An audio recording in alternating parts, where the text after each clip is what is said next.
নমস্কার, আমি রাহুল শাস্ত্রী, অ্যাস্ট্রোলজার প্লামিস বাস্তুবিদ।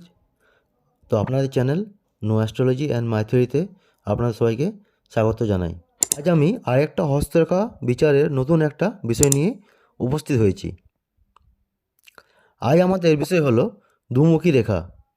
আপনারাও হয়তো নিজের হাতে দেখেছেন যে অনেক সময় অনেক রেখা স্প্লিট হয়ে ভি শেপ বা ভি এর আকৃতি নিয়ে থাকে লাস্টে।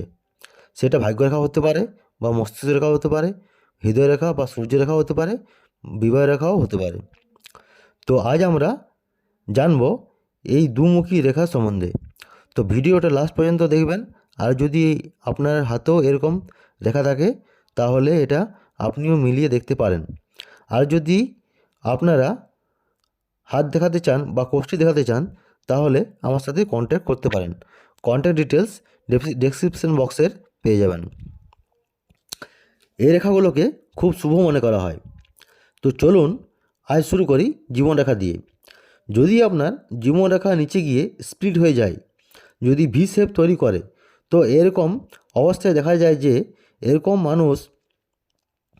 মানুষরা বাইরের লোকের কাছ থেকে অনেক সাহায্য পায়, বাইরের লোকের কাছ থেকে অনেক প্রফিট পায়। এরকম লোকেদের বৃদ্ধের সময়কাল খুব ভালো কাটে।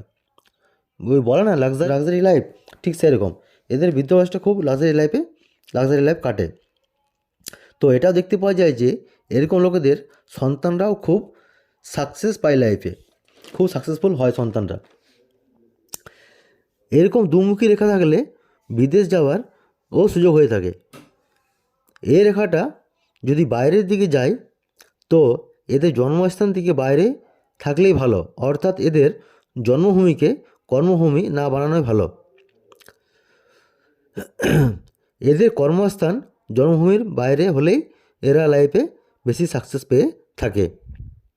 কিন্তু যদি এ রেখা ভিতরের দিকে যায় তো আপনি নিজের জন্মভূমিতে থেকেই প্রচুর সাকসেসফুল হতে পারবেন, প্রচুর লাক্সারিয়াস লাইফ লিড করতে পারবেন। কিন্তু দুটি পরিস্থিতিতেই বার্ধক্য বয়স আপনার ভালোই কাটবে, লাক্সারিয়াস কাটবে। আপনি জীবনে প্রচুর অর্থ উপার্জন করবেন, আপনার লাইফে প্রচুর অপরচুনিটি আসবে। অন্য রেখা যদি কথা বলি তো আপনার ভাগ্যরেখা, যেটার জন্য সবাই বসে আছে দেখার জন্য যে ভাগ্যরেখায় দুমুখী রেখা হলে কি হবে। তো ভাগ্যরেখায় যদি প্রথমে অর্থাৎ স্টার্টিংয়েই যদি স্প্লিট হয়ে যায়, এরকম লোকেরা লাইফে অনেক জলদি অপরচুনিটি পেয়ে অনেক গ্রোথ পেয়ে থাকে, অনেক কম বয়সে সেটেল হয়ে যায়, অনেক জলদি টাকা ইনকাম করতে শুরু করে দেয়। যদি ভাগ্যরেখা এই দিকে যায় তো বিদেশে সেটেলমেন্ট বা বিদেশে যাওয়ার যোগও বানায়। আর ডেফিনেটলি এদের গ্রোথ জন্মস্থানের বাইরেই হবে। যদি এ রেখা উপরে গিয়ে স্প্লিট হয়, এরকম ত্রিশূলের চিহ্ন বানায়, তো এই পরিস্থিতি দেখা যায় যে এ ধরনের মানুষরা একের বেশি কাজ করে, আর্নিং বা ইনকামের অনেক সোর্স থাকে, জীবনে অনেক রাস্তা দিয়ে এরা পয়সা ইনকাম করে। দ্বিতীয়ত, শনি পর্বতে ভাগ্যরেখা দ্বারা ত্রিশূলের চিহ্ন যদি থাকে, যদি বানায়, তো এটা দেখতে পাওয়া যায় যে এরকম লোকেরা ভগবান শিবের খুব বড় ভক্ত হন। এবার কথা বলবো হৃদয়রেখা নিয়ে। যদি হৃদয়রেখা আগে গিয়ে এরকম ভি আকারে ডিভাইডেড হয়ে যায় তো এদের পজিটিভ ইফেক্টটা এদের নেগেটিভ ইফেক্ট হয়ে দাঁড়ায়। তো হৃদয়রেখা যদি দুটি ভাগে ভাগ হয়ে যায় তো মানুষ অনেক ভাবুক হয়, খুব ইমোশনাল হয়। এরা জলদি কাউকে বিশ্বাস করে ফেলে, যে কারণের জন্য অন্য লোক এদের ফায়দা ওঠায়, চিট করে। এরকম লোকেরা অনেক সিধাসাধা হয়, কিন্তু এরকম লোকেরা জীবনে অনেক ক্যাপেবল হয়। এবার কথা বলবো মস্তিষ্ক রেখা নিয়ে। মস্তিষ্ক রেখা যদি এরকম সোজা গিয়ে স্প্লিট হয়ে যায় তো এটা এটা মানুষকে অনেক সফল বানায়, অনেক বুদ্ধিমান বানায়, লজিক্যাল মাইন্ডসেট দেয়, অ্যানালিটিক্যাল মাইন্ডসেট দেয়। দ্বিতীয়ত, এরকম লোকেরা হায়ার স্টাডিজ অনেক করে। যদি রেখাটা সোজা যায় তো এটা প্রেডিক্ট করে যে এরা মাস্টার্স, পিএইচডি, হায়ার স্টাডিজ এরা অনেক করে থাকে। এরকম লোকেরা সাকসেসফুল বিজনেসম্যান হয়, ব্যবসায় অনেক গ্রোথ পায়। কেন কি, যখন এই রেখাটা নিচের দিকে যায় তখন মানুষ নিজের কোনো প্যাশন ফলো করে এবং সেই প্যাশন ফলো করে এরা জীবনে অনেক ধনী হয়ে থাকে।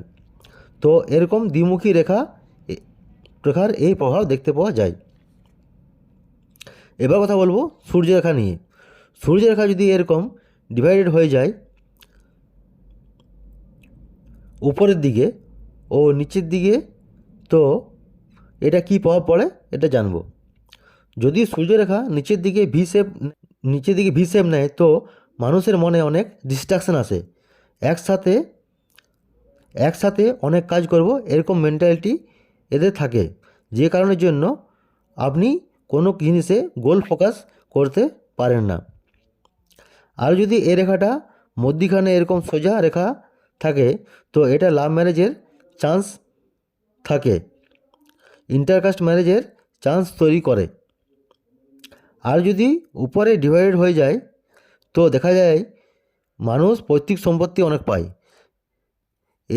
আর যদি এদিকে যায় তো দেখা যায় সেই ব্যক্তির শ্বশুরবাড়ি খুব ধনী হয়, খুব বড়লোক বাড়িতে বিয়ে হয় বা শ্বশুরবাড়ি অনেক স্টেবল হয়।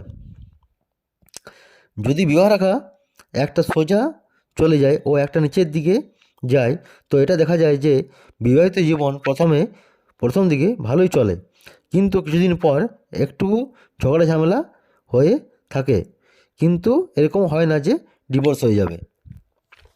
তো আজকে দ্বিমুখী রেখা সম্বন্ধে আমরা জানলাম। ভিডিওর যদি আপনাদের ভালো লেগে থাকে তাহলে চ্যানেলটি সাবস্ক্রাইব করবেন আর ভিডিওটা লাইক করবেন, আর আপনাদের কোনো পছন্দ থাকলে কমেন্ট করতে পারেন। Thank you.